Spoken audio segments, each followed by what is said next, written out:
What up, Fit Fam? Sam coming at you with a Workout Wednesday workout. This right here is a finisher, something I put at the end of my workouts for my virtual program. If you're interested in that, feel free to comment below and we can go ahead and get talking. But let's talk about what we're doing right now.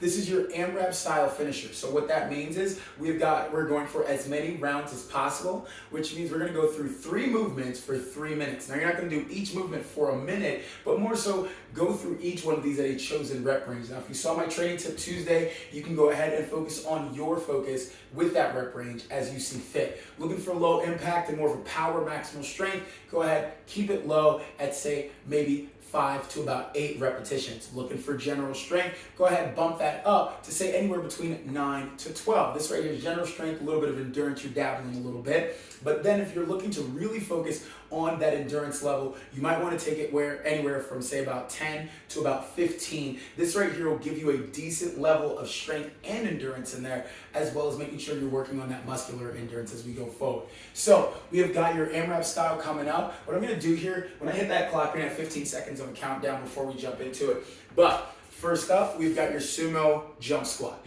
Now, you're gonna start with your feet nice and wide on this one. You're gonna drop your hips nice and low, but make sure your heels are outside that hip line. Drop down into it as you come up, get that hop, land soft directly into the next squat. This absorbs the shock and keeps the pressure off of your knees, especially the further back you sit those hips. So come up, land soft, and right back into it for exercise number 1.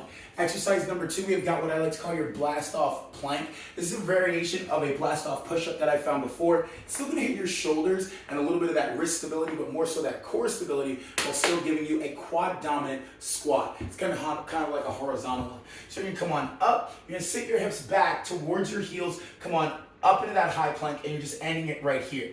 So come back, draw it in. This sit back is gonna hit those quads. This draw in forward is gonna hit the rest of that core. Because remember, your core is everything from the top of those knees to the bottoms of those armpits. Now, if you're not taking it to the ground, say it's a little too much on the wrist, no worries. You can go ahead, keep it standing and get all of those same movements in there, but not nearly as much pressure by going for a squat and reach. Still hitting all of that, but not nearly as intense as staying down on the ground the whole time. And for your third and final, we're taking it down to the ground one more time with your reach for the sky. So with your reach for the sky crunch, you're gonna go ahead, lay it back here, lay down in it. Now, I personally like to keep my hands over my shoulders and above the chest. So as I crunch up, I use that as abs, come on up, forcing me to use that core strength, not the momentum to sit up into it. Now, the goal here is to keep your heels on the ground. If you find you're using them for some leverage to come up, that's fine. Or maybe that momentum with those arms, that's cool too. But you really want to make sure you're using your core to lower yourself down, nice, slow, and controlled. Now, if you find that's not for you, say taking it down to the ground is a little too intense, no worries. Keep it standing with an overhead reaching good morning. This right here is still going to get you that hip hinge, that push in that core, and that stability as you drive the hips backwards into that bend and draw those hips in, getting that glute squeeze at the top and that stretch at that and those hamstrings at the bottom. Now, as I said before, we're gonna go ahead and kick this off. We got 15 seconds on the clock before it kicks off into that 3 minutes. And then for 3 minutes, we're gonna cycle through these. What I'm gonna do here is actually go through each one of these and make tweaks as we go forward. So you'll actually have a little bit of each version of this workout. As low impact and power focus, as high as endurance, and to be honest, getting a little crazy. So 15 seconds on. We're gonna start that counter right there. Now, when you hear that buzzer again, we're gonna jump right into it with your sumo squats. I'm gonna start with 10, but I'm gonna do low impact and high impact, just so you guys see what I'm talking about. Here we go, 3, 2, 1. So with your sumo jump squats, you keep it right here, right? Not taking the hop, you can come on up, calf raise, drop down. This keeps it low impact, still gives you a little bit more to focus on. And then once you've hit 5 to 10 of these bad boys, go ahead, come on down for your blast off plank. Hips in, eyes forward, right in front of the fingertips. Sit the hips back. Try to keep them low. You don't want to pike them up. Keep those knees below those hips. Drive up into that high plank. Now remember, if this isn't for you, you've got a couple of options. Option number 1, drop the knees down, tuck the hips in, and then come up into that high plank. Sit it back, tuck the hips in, sit it back, tuck the hips in. Not taking it to the floor, no worries. Keep it standing with that squat and reach. squat, and reach. Keeping it more quad dominant by lessening how deep you get into that squat for exercise 2. Exercise 3, reach for the skies, taking it down to the ground. I'll give you 5 here. Go ahead, up and reach, up and reach. Now, 1, 2, 3 to 4 of these. You can go ahead, jump right back into your sumo. For those of you not on the ground for this one, remember, this is as much about shoulder stability as it is core strength. So reach those hands on up and hinge at the waist. Now, if the overhead reach isn't for you, bring those fingertips right to those shoulders. Come on down, right back out.